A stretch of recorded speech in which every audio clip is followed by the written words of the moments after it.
Right, so we have many things to do. We're almost there. It's only tomorrow and we will be done for the sessions, not for the activities.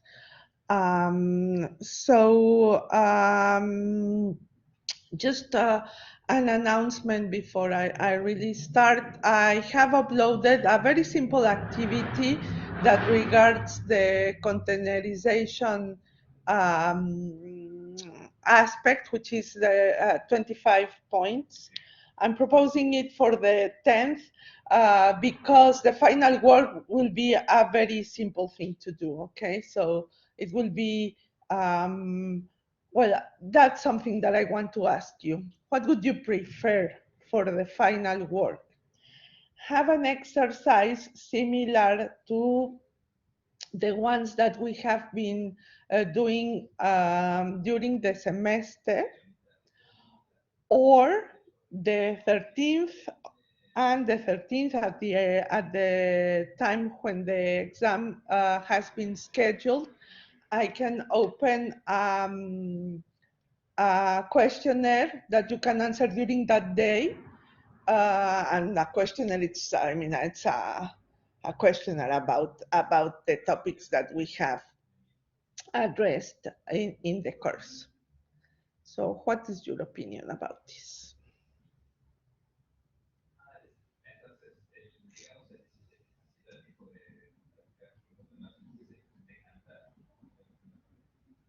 No opinion?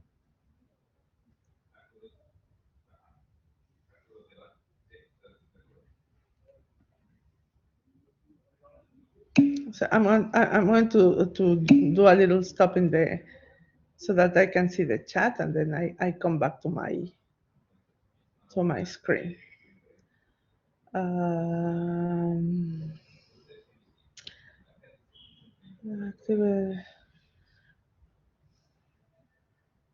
Yes, I think that that's a good idea. So let me figure out how do I do that. It's on dash. Okay, right. So I'm going to ask for questionnaire about general knowledge during the 13th of May, day of the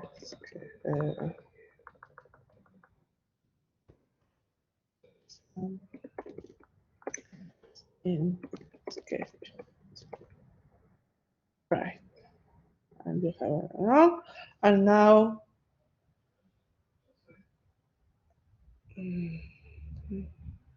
normally you should see that.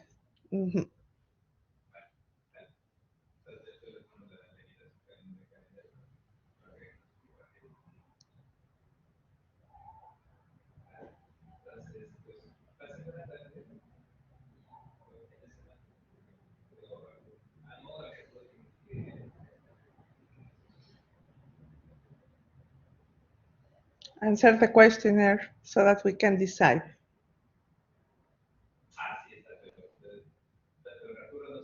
I have only 7 questions. Sorry, 7 answers.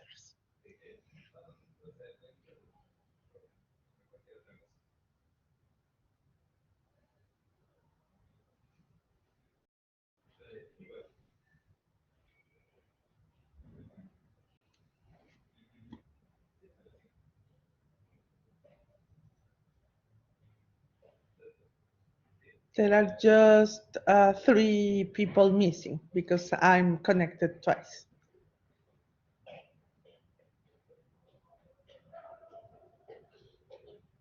Just 1 person missing.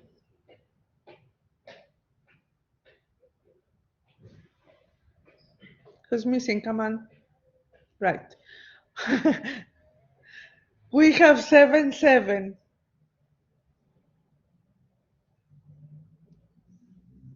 Mm.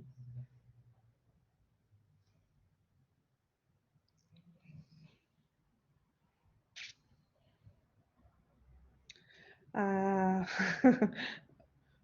Okay, so now we have. What are you doing? Okay, so now I have 8, 6. Okay, so it will be questionnaire. Sorry for those that wanted to continue with the exercise, but you still have the DevOps exercise. Okay, so for the final work, we will do that questionnaire, and for that, I mean, you will have the whole day of the 13th for completing. So I will make sure that I open the link by my night of the 12th, and so that you really can have more. I mean, all the day plus plus, because we are working in different regions, right? Okay, so I'm going just to have a copy of the screen, and then I'm fine. Right. And then how do I close this? Close. Mhm. It doesn't want to close. Well, anyway. And what happens if I share the screen? Um, right.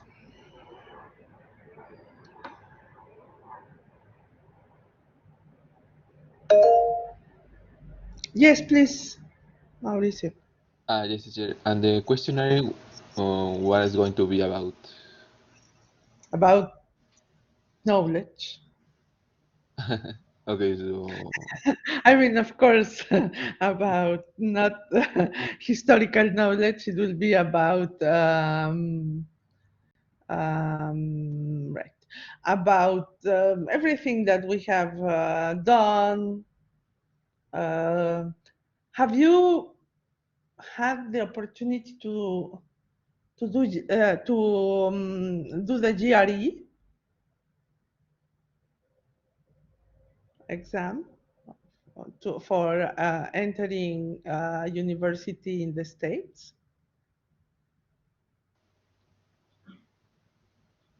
no, I don't Um, know. that's the lack of questions alike. I mean, of course, I'm not going to ask like in primary school definitions or things like that. There will be, yeah, like uh, multi-optional questions. Some of them you can directly answer. Others you have to do a bit of work.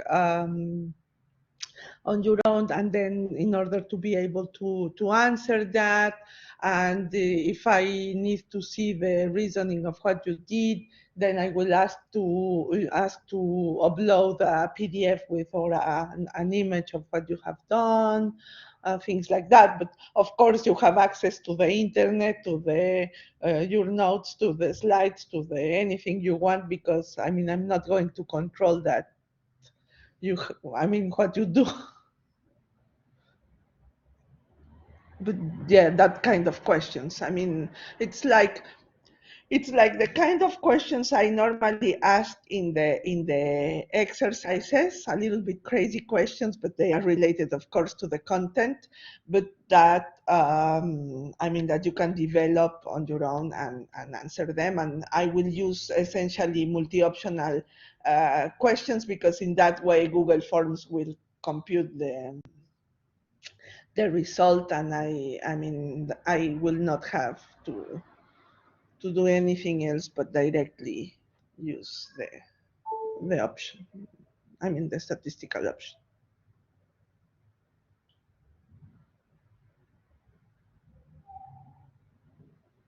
Right? More questions? Okay, so you're going to be of all the course or only? Yes, of Okay, course. Oh, lol, lol, lol, lol. Yes, it's knowledge,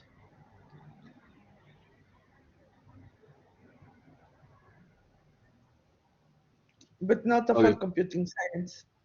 It's only about the course. yeah, yeah. Okay.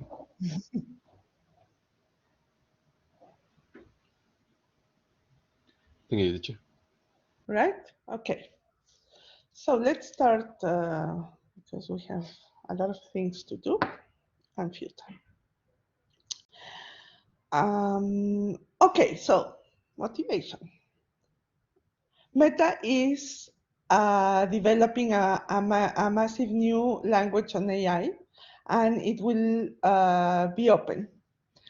So if you are interested in that, and you would have, I mean, you should be interested in that, even if you are not willing to work in artificial intelligence. But of course, this is trendy things going on. So have a look, and then this happens a lot in not only on Facebook but in many different companies. They share their models, their algorithms, their platforms, etc., and people can have a look, use them, develop things, etc. So this is a very interesting thing to do. The link is there. All the material is now online. Right, and so, well, you can have a look and see what's going on in that sense. Then another nice thing that I came across on LinkedIn is this, there is a tool that some people, and it's a startup, I think, is providing, is Diagram as a Code. So this diagram is like the pipelines of data processing pipelines that we have been having a look here. So you have the data, and then you have the libraries, and then you do operations on clustered web services, and then you have storage and things like that. And so you draw this, and it creates the code on Python. Isn't that cool? I think it's cool. So again, these are things that are happening, and I think that's nice to have a look at. And then the third thing is there is this company. It is a startup, DataBloom.ai. It is a spin-off of a project in TU Berlin. And so they provide a lot of data solutions. We will tomorrow go through the data divide problem, and we will talk further on this. But this company is proposing solutions in order to reduce the data divide when people define data science workflows. Okay, when you define a data science workflow, all the management of the data that is fed when the data science workflow starts, and then the data produced across the different, the execution of the different activities of the pipeline is an issue. Okay, if you really program this, you have to deal, for example, in the example that we saw in the lab, the ML Studio, it provides you tools in order to decide whether you want to persist the intermediate results, etc. But this is something that you have to program, or you have to explicitly declare. Yet the idea of database people is that this can be transparent to the programmers, and it would be possible to have an underlying intelligent data management process that is interleaved with the execution of the pipeline, so that data can be exchanged in a more intelligent manner, exploiting the cache, etc., reducing the consumption of resources, which is important because we are on the cloud very often, and this costs money, etc. So this kind of solutions. And then another interesting thing is that it is possible to perform these data science pipelines in a collaborative manner. But when we work in a collaborative manner, the problem is that there is concurrency.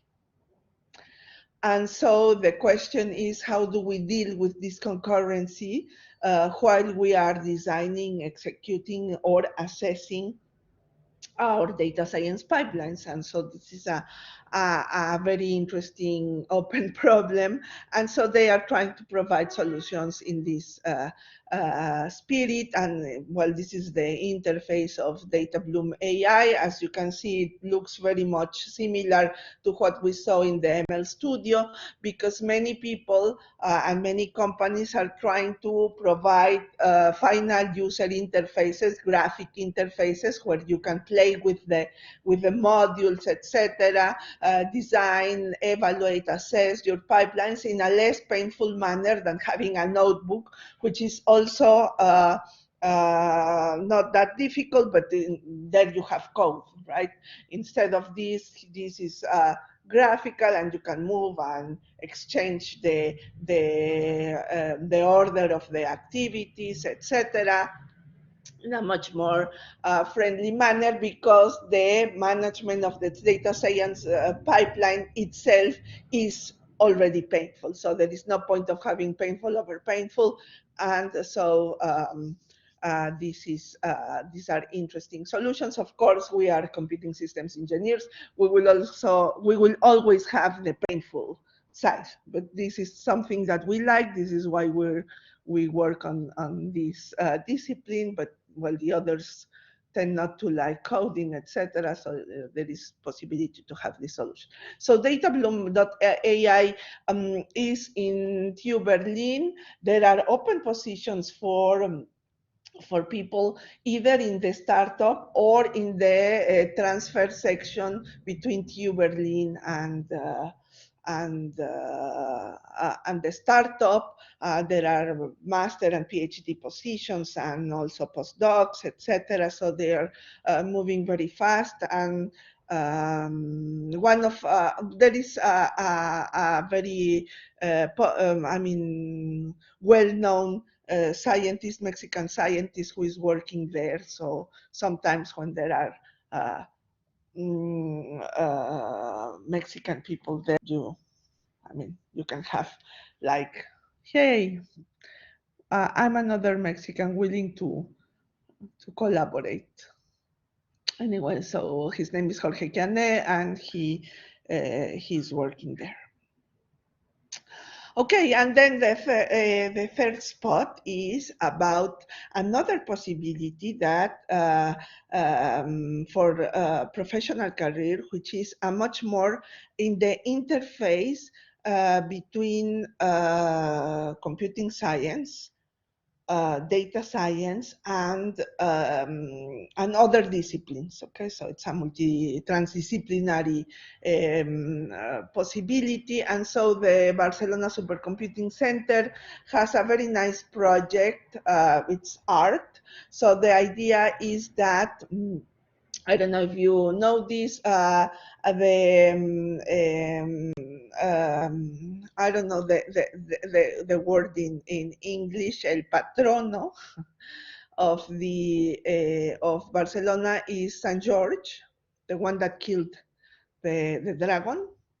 And so there's a lot of art around St. George, and there is a tagging exercise done by one of the groups at Barcelona Supercomputing Center. So the idea is that you tag these kind of things, and then the machine processes the images, and so you can have like analysis of art, particularly of paintings of St. George. And so if that's something that you might not know, but when you analyze art, there's a symbology, and you analyze the scenes, etc. And in that way, you interpret the content of art, and you can figure out whether they are from the same period of time, the author, etc. And so this is normally done manually, and now people are working in providing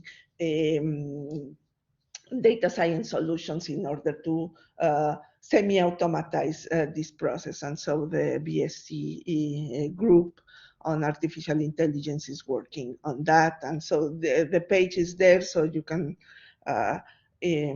contribute to the tagging, but you can also contact the project and have a look at their open positions. Okay, so with that, I'm going to go back to containerization. And well, we have been working very hard on this topic. The idea you have, I hope that you have got the message, is facilitating the management of the life cycle of the deployment, maintenance at scale of applications on top of different architectures, and in our case, particularly on the cloud. So we have seen already that there is two important aspects. One is the way you are going to compose your containers. And something that we haven't seen until now is you're happy, you have your images, and then you can run your containers. But would it be possible to combine different images like Lego and build a solution by combining these images? We have more or less seen that, for example, in the MongoDB solution, but it was too early in the course at that moment, so we didn't insist in this idea. But now the question that we are going to address is, how could it be possible to combine many containers to build solutions, and then which are the implications in the management, maintenance, etc., of such kind of compositions. And this is what refers here to compositionality and composability. So composability refers to the properties of each component that should be preserved in a composed system, and compositionality is the properties of the composed systems that are reduced because we are combining different components. Normally, when we think about composition, this can happen in containers, but you might have seen this in service-based architectures in your distributed systems course. Normally, we think that if we compose, for example, services, we have added value services, no? And there is even this consecrated word, added value service, meaning that we put different services together to build an application, and so we end up with a service that has more functionalities than the independent components. But this is not always the case. Sometimes when components are composed, meaning services, meaning components, meaning whatever you use in order to integrate a system, the fact of composing them might reduce some of the properties of the components when they work in an independent manner. For example, performance, for example, security, for example, dependability of the functions. That's more dramatic, but this can happen. And it is important that if we, as computing systems engineers, we are designing such kind of solution, we must also think about the possibility of properties to be reduced, and we should at least know that, see if that is critical or dramatic for the resulting system, and see whether we can avoid this reduction of properties by composing different, by looking for other alternative components, etc. Okay. And so once we do that, it is important that we state the composition rules. Sometimes, by the requirements of the application, these rules are explicit, right? For example, in performance, this comes very often. I need some specific service level agreement or on performance. On recovery is all this comes very often. How many seconds can I accept before the system recovers when a fault emerges? So these requirements can be specified, and they can be expressed as constraints that can be automatically considered when we build compositions. Okay, others are not, and there we need monitoring and other techniques so that we can observe the behavior of the system and then come up with solutions and then expect to make these rules evident. So there is a lot behind the management of such life cycle, and this is why even if containerization, virtualization, etc., can be complex, this provides at least a framework, a design framework, and also a maintenance framework that we can consider in order to ensure that our systems work correctly. So this we have seen many times now. When we have containers, we have images that are public. We retrieve such images and we deploy our containers, and we have our Docker engine working on host machines so that it can deal with the different containers that we download from these public or private solutions, and etc. Okay, and eventually we can also have solutions that we design, as the simple example that you worked with Javier in the last session of the lab. And once you have your container, then you can push it on the public index, and that's also part of the exercise that you are preparing now for Sunday, I think. So this is something that we have seen, and if you project why this is useful and how, in fact, you have to think about the evolution of the way applications have been delivered until now. Of course, this is recent history, but it is representative of what has happened in the last years, and maybe in the way you have learned in your education how to build and deliver applications, okay? Because this has been associated to the way programs, education programs are designed, and we learn how to deal with our applications as engineers. So at some point, we work with monolithic apps on our PC.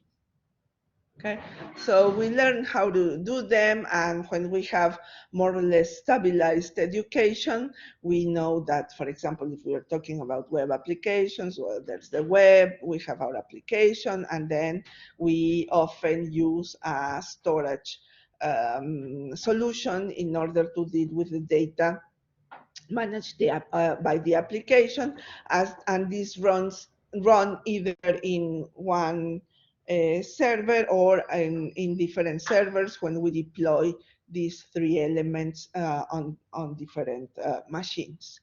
And this defines the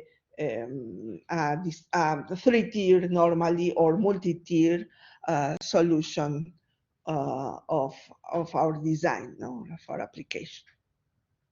Then you come to the cloud computing course, and or maybe before, you have seen that it is interesting to have a virtualization, and then you have virtual machine abstraction, which means that's the very first example that we saw with Javier, when you configured your actual computers on Azure. What we were doing is well, these machines that are also, well, in our case in the cloud, but they could be on the edge or on the fog, exist there. So we went shopping. We ended up with our carts, caddies with the different computers over there. We were happy. We connected them, etc. And now what we did is, anyway, the cloud was there, and we decided to, instead of having this and managing this, we deployed them on the cloud. So our shopping center was the cloud. There were the machines, and then depending on what we wanted, we installed in some server the DB, the application in another, and the web server in another one, and everything could be running in the same cloud or in different clouds. Okay, so now I'm touching like the next steps into cloud computing. We have been working with one cloud at a time, even if we have seen possibilities of, for example, having Google Cloud for testing our application and then deploying it on Azure. But anyway, the components for the time being have been independent. They do not communicate among each other. But it would be possible to consider that all the components are stored in different clouds, are deployed in different clouds, where we have different virtualized servers, and then they should interact among each other. So that with virtualization, this virtualization opens this intercloud possibility. But then we want to go further, and now we want to consider that there are many different clouds in the environment. We have our virtualized approaches, but now this that we design for one-shot instance, we want to reproduce it in several times. Okay, so consider that we are Azure and that we want to deploy our Azure portal plus services, etc., in different data centers, for example. And so there's horizontally scalable solutions that we need, and this is what really happens in an industrial setting. You have to reproduce the installation of your solutions and scale in a horizontal manner. And so you as computing systems engineers, you need the right tools in order to do this, okay? Because this is time consuming, this is painful, this creates errors, etc. So you want to be sure that you are going to be able to industrialize the production line of installation of all these solutions without having to deal with too many problems. And this is the next step. And then, well, I don't know if you have seen this in the distributed systems course, but there are two directions in software engineering going on.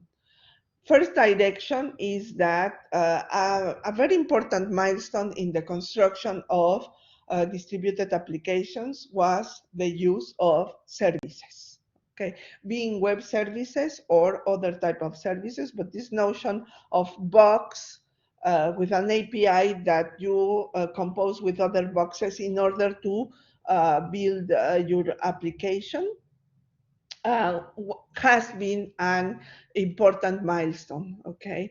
The problem there is that when you have services provided by different providers, you lose control of your application, Okay, because if at some point one of the providers decides, for example, to change the API,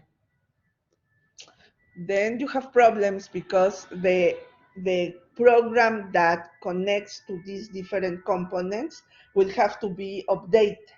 Yet, when we use applications in a professional setting, applications must run 24 over 24, 365 days per year. Okay, you cannot say, sorry, the system is off because we are maintaining it and come later. No, this is not acceptable today.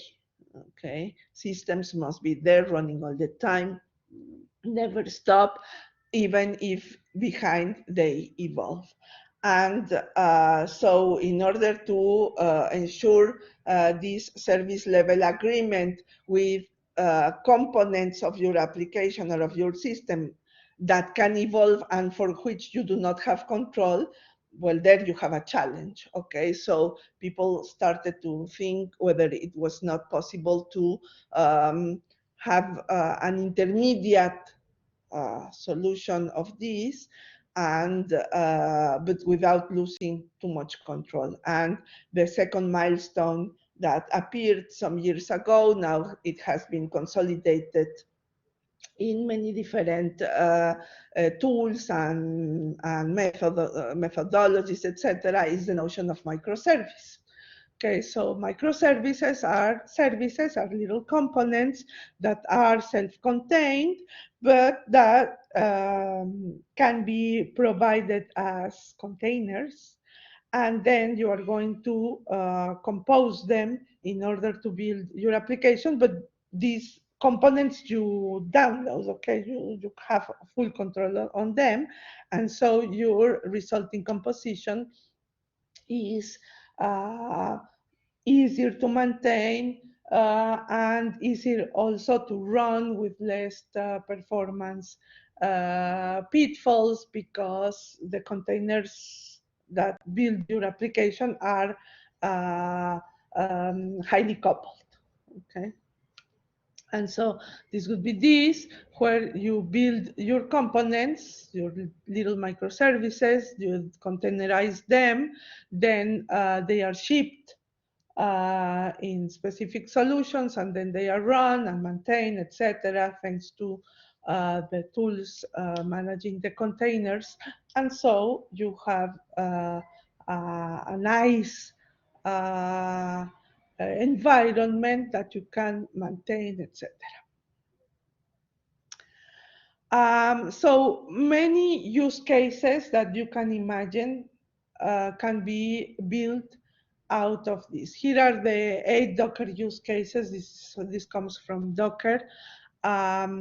So when you want to simplify your configuration, when you want to increase developer productivity, when you want to consolidate servers, when you are dealing with multi-tenancy, the fact that the components are controlled by different providers, by different companies, when you have code pipeline management, application isolation, when you want to increase your debugging capabilities, or do rapid deployment, there you have clients for using containers. Okay, so in this type of settings, containers are an interesting solution to use. And then you have the maintenance. So there we are struggling with our applications in our clusters and in our data centers. So what happens in the life cycle maintenance is the following. So here you develop and you are very happy because you have your code manager with GitHub, and so you fork, you commit, etc. And so you have a clever management of your code with all the dependencies, etc. And now you're happy. And then once you have a release of your code, it is then tested.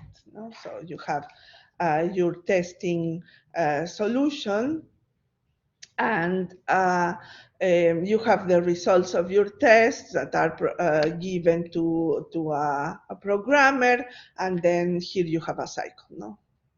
And this is why you need version control, blah, blah, blah, and so when you test, of course, there's people testing, so there's engineers testing. This is a non-inclusive figure, but anyway, and there you have Q&A and quality of experience observations.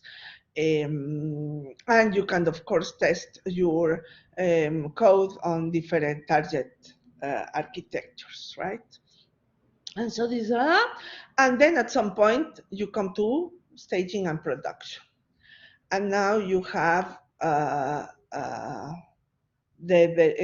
deployment of your code in different settings, in different operating systems, etc. And now you have to observe what's going on. Okay, so there are tools that you require in order to observe the performance and how all these solutions are working in your deployed settings, so that you can eventually maybe go back here. So this is forever and ever. So the first time of your professional career, you can be happy doing that, and then you evolve and do more interesting things. But at the beginning, this is a very nice experience so that you can really acquire hardcore abilities in order to really deal with code, with applications, etc.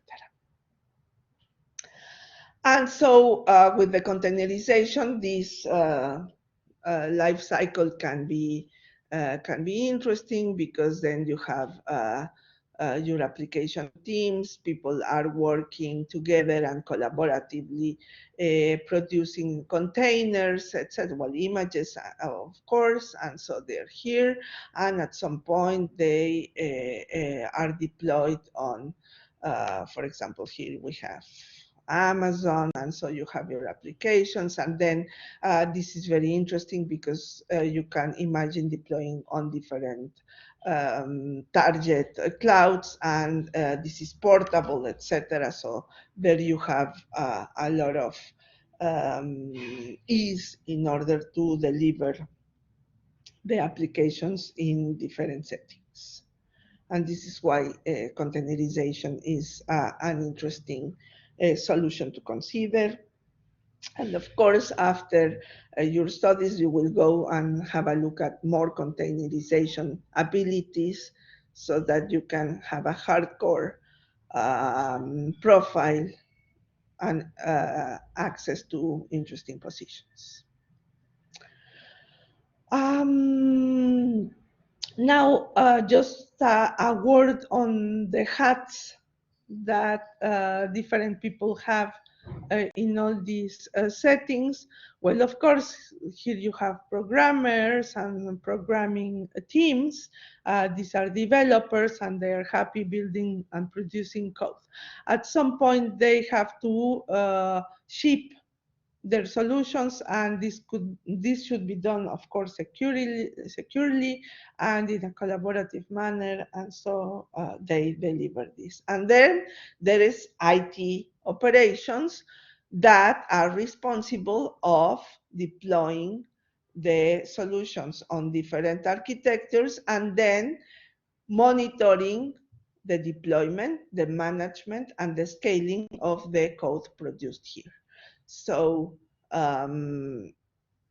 this is also maybe an interesting way of organizing your engineering abilities, your career. You can, for example, at some point target coding, because I mean, being good coder is important. It's always important. Even if you're doing studies, whatever you do, coding is our core ability. There we have to be very strong. Then coding for industrial settings is much more important, because, well, we all know that our little coding exercises, they run their prototypes, etc. We get a good grade, but they are not industrial solutions. Okay, so at some point we have to be sure that we are able to produce solid code that can be provided in industrial settings, that can be shipped, etc. And then eventually another interesting aspect of the profile should be this. Okay, so we stop coding and now we are going to go into the forest and path and do installation, deployment, etc. And a very interesting thing to do is observing scale. Okay, making solutions scale is a very interesting ability to develop when you go to professional settings. Okay, so before we continue, do you have questions until here? I want to make sure that I do not go further while you tell me whether you have questions or not. Please. Yes, teacher. I have a question regarding the composition and compatibility, I believe. I don't know if you. Should I repeat the idea? So let me go back. Yeah, here. Composability. So the question is, well, the thing is that the components of a system, whatever they are, have properties.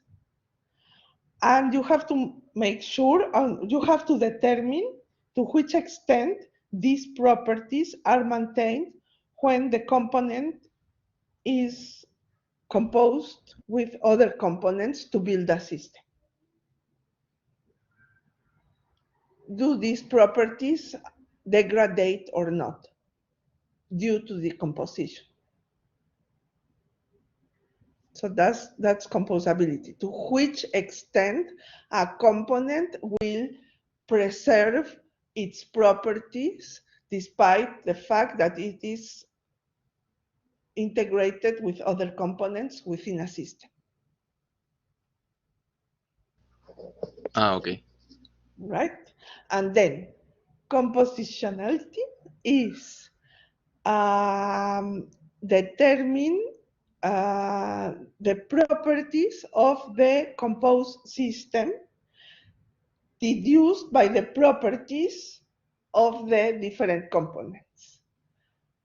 Is the resulting system a really added value element, or to which extent, which properties can we assign to this resulting system? That's compositionality. So is well, in a very caricatural manner, are the properties summated or multiplied or reduced? That's compositionality. Okay.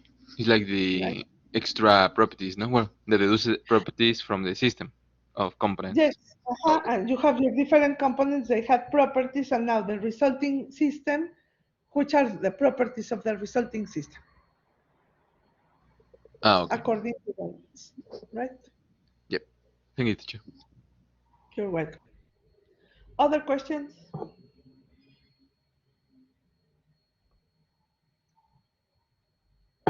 Okay.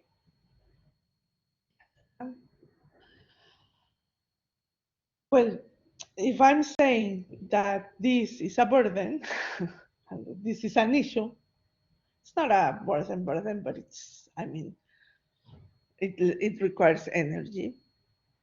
So IT developers came up with tools that help you manage your containers. Okay, so you have your containers, you have your engine, you're very happy with them, you register your images on the index.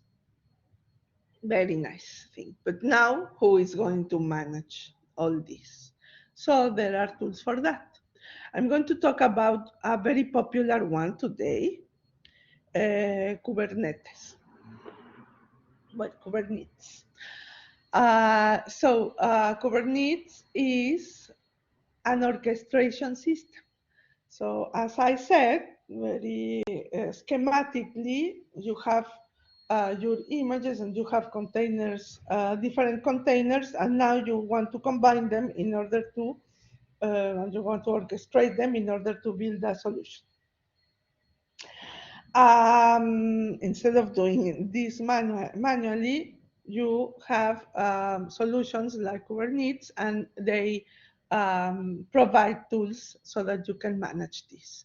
So the idea is that you have, and the idea of being as much as possible independent of the infrastructure is kept in this as principle in these orchestrators. Okay.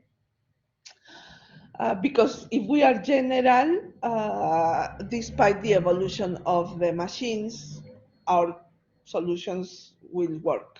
Okay, so that's the principle. So the idea is to decouple infrastructure and scaling.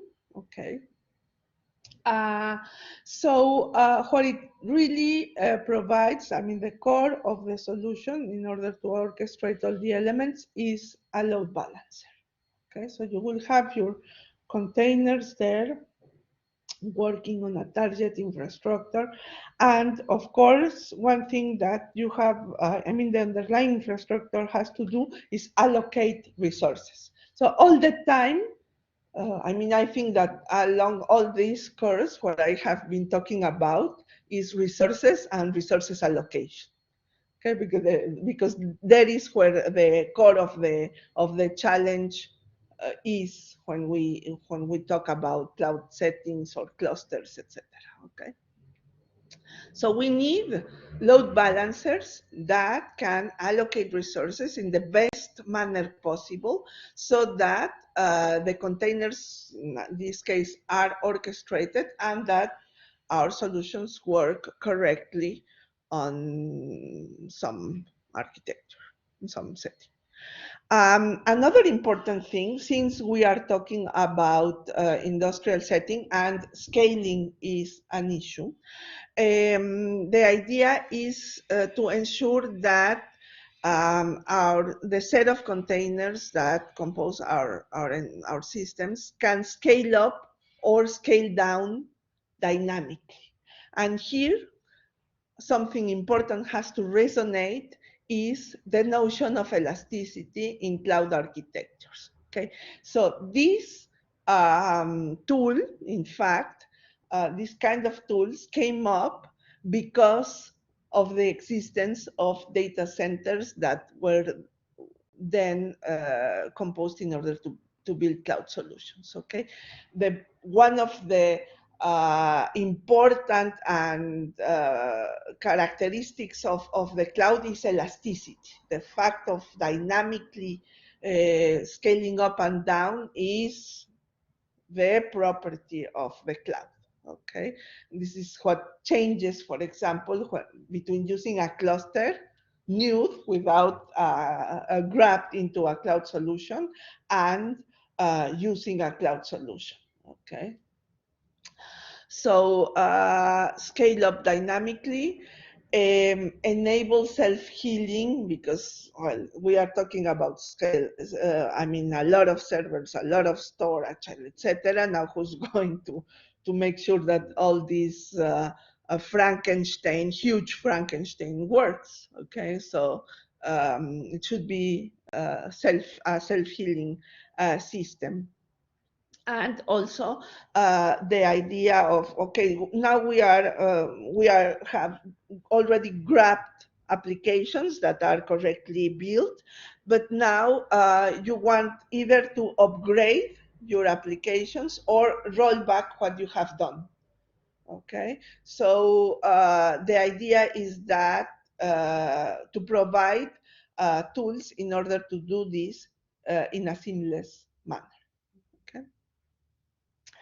Now, regarding self-healing, the idea is to have an infrastructure, a set of components that are observing the cluster all the time and observe which is whether the cluster um, fulfills a desired state. Okay. And when this doesn't happen, at least it alerts or it performs some action. So the idea is, it's me, I want 3 healthy instances of Redis. Remember, Redis is a NoSQL store to always be running. Okay, and then Kubernetes say, okay, I'll ensure that there are always 3 instances up and running, and then it says, oh, look, one has died. I'm going to attempt to spin up a new one. Okay, so that's what happens, and that's what we have discussed, for example, in the Hadoop engine and on the Spark engine, which are maybe the characteristics that made them popular was this idea of this. Okay, processes die. This doesn't matter. I know that I want them to be running because I want to complete my task. And so the engine makes sure to restart the process or deploy it on a different server because the server is down. Okay, so this done automatically was one of the key characteristics that made Hadoop and Spark solutions very interesting. Now, if we go to this containerized setting, you have the same. You have your containers, they are running, but of course you have understood that a container is in fact a programmed solution, and we programmers are not perfect.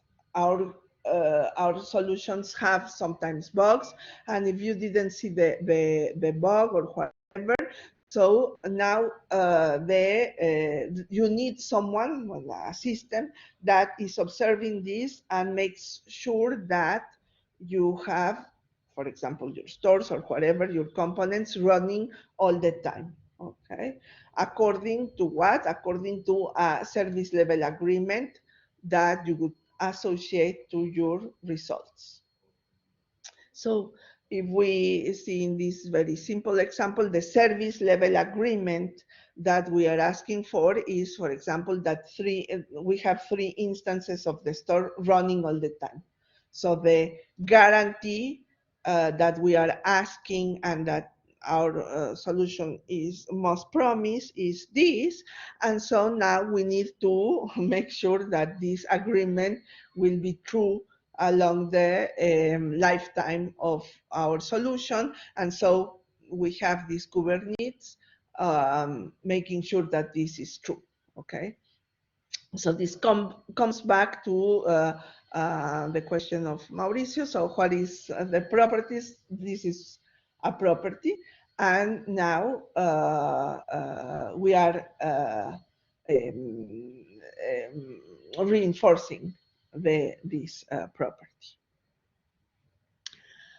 Now, how do we go from containers to this story of Kubernetes? Well, that's again, you remember, you have a virtual machine, for example, the ones that we configured on Azure, then the virtual machine has a host OS, and then you have your container runtime running on top of it. And then, so this is Docker, for example. And then on top of it, you have your little containers running in this virtual environment. Again, well, you have isolation, immutable infrastructure, portability, faster deployments, blah, blah, all the things that we have said. And well, now what are the challenges? Well, the challenges to make this run correctly. First of all, there is networking. If you have a virtual machine, and particularly if this is running on a cloud, network is the critical element. That's something that you learned in distributed systems. Then we have seen here in parallel models and on the cloud network. If no network, no life. Okay. This is the Maslow pyramid too. Okay. If I don't have network, I commit murder. Now, then you have the deployments. How are you going to deal with the deployments? Then let's think that, okay, there are containers in the nature.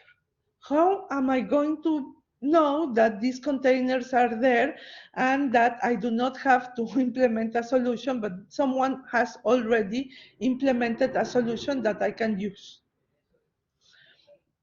When you need service discovery. Okay, so as in a similar way that we have search engines searching for content that we might need, imagine search engines searching images, container images.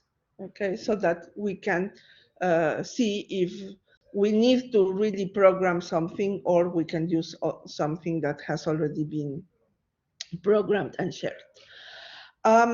Another problem is auto-scaling. So when you have, now you know because you have seen containers running, okay, so I'm happy I'm running my container, but now let's consider that I create a new virtual machine and I want to deploy my container in this virtual machine. What we saw in the lab is that this is done manually. You configure your virtual machine and then you configure it according to, for example, in the Spark cluster that we saw in the lab with Javier, where we create a virtual machine, then we make sure that all the Spark components are there, and then we connect it. But this is done manually. When we are talking of thousands of containers and things like that, you're not going to do it manually, so you need auto-scaling. You need persistent data, but representing everything that happens in your setting, okay? You need, of course, logging and monitoring, because if you want auto-scaling, auto-healing, etc., so you need monitors that observe the system. And of course, security will always be an issue. You need to make sure that these things are secure. And so you need at least access control. Okay, at least. Of course, here I'm not going to develop all the aspects that have to be considered in security. I suppose that you have seen them in some other course. I don't know which one, but well, all the things that you have studied regarding security in systems apply here, both for the for this containerized solution and for the internal components too. Okay. So, in order to address this challenge comes the idea of having a container scheduler, which is this famous Kubernetes. So here you have your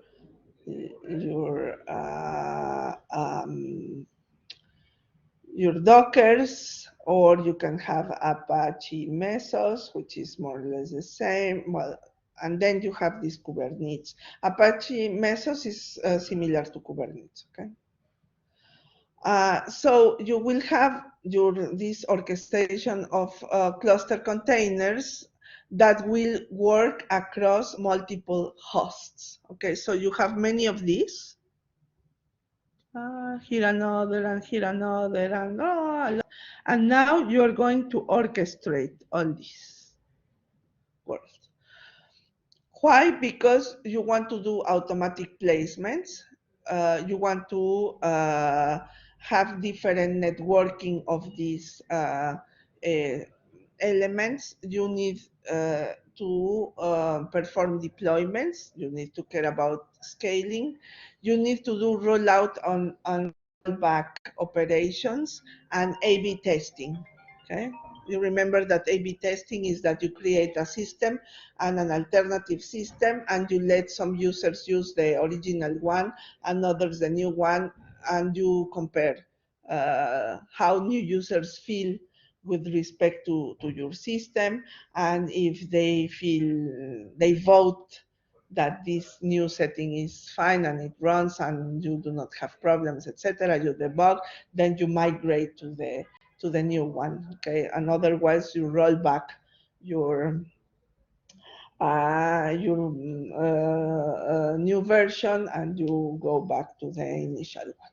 Okay. So that's something that you have to do automatically. Okay, so imagine Facebook when it provides us with the new interfaces, the new environments,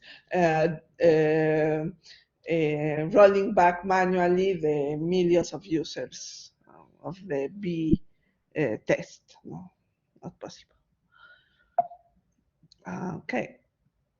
So another important thing is that you want to do, instead of programming on this, you want to do it declaratively.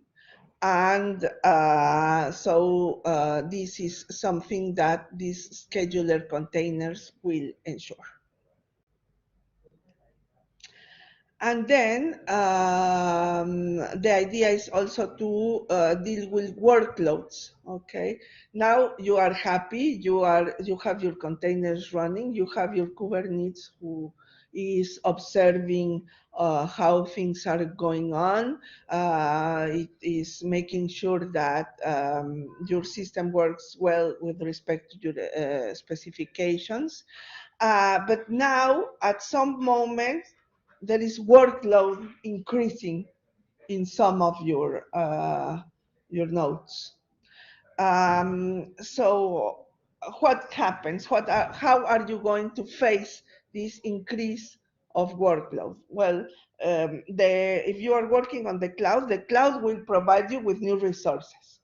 But new resources mean that you are going to have the deployment of the containers in these new resources, and you want to do it dynamically and in a scalable manner. So new resources are provided by the underlying cloud, and then you need to exploit these resources in a smooth manner. Okay, and so you need this kind of solutions in order to do it. I mean, agilely, etc. Okay. And also another important thing is that, of course, you have understood, because this is a market and this is an industrial market, so there's Docker, but there are other container solutions running probably in the different servers that you are managing. And so you have to communicate among the different container managers to make sure that all this Frankenstein continues living. Okay, so you need the container scheduler able to interact with different solutions so that the system continues running correctly. Okay, so huge thing to do, very cool thing to do if you are computing systems engineers, and so well, I'm going to stop here today, but I mean, to conclude the course, I will tomorrow complete the description of Kubernetes. Sadly, we do not have time to test it. But anyway, I will provide you with links. There's a lot happening in Kubernetes today, so eventually you can have a try with this. So we didn't consider this because of two reasons: because of distance, because I mean, less virtualized conditions, it would have been easier to run this kind of thing, and also because I'm not sure that, well, of course, universities in the States can do that. I'm not sure that that the university would have the enough resources in order to give us a laboratory and do this. Okay, so that's another thing that makes it difficult to test. But anyway, we have tested Docker, and maybe in a more advanced, I mean, there was a second a B course in the way we have done this course. We could go and have advanced experience using, for example, Kubernetes. Okay, so do you have questions until now?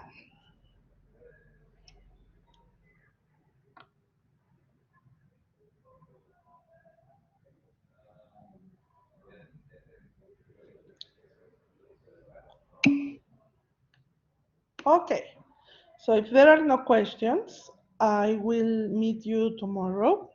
Remember that we said that we are going to take a photo, so comb your hair for the photo tomorrow. And as I said, we will wrap up for that and for these issues, and then we will continue interacting until the 13th for preparing well, this time is the questionnaire. What I will do is I'm going to put on the site and on the Blackboard a set of control questions. Okay, the control questions won't be that you have to learn like in primary school the questionnaire and then you answer. Okay, no, but they will help you make sure that you bear in mind or that you have accessible the material of the main topics that will come. I mean that you have to, the takeaway concepts of the course. Okay, so that's what I'm going to do to make sure, but do not, I mean, do not invest time in maybe at least in having a look at the control questions and maybe making sure that you have enough material for each topic. And if you feel that there's material missing, you can contact me so that you can make sure that you have all the material, so that in the 13th you will be able to answer the questions, but you do not have to learn them by heart or whatever. Okay, so there's no point of, I mean, investing hours in preparing the questionnaire. Okay, so with this, I close today's session, and I'll see you tomorrow.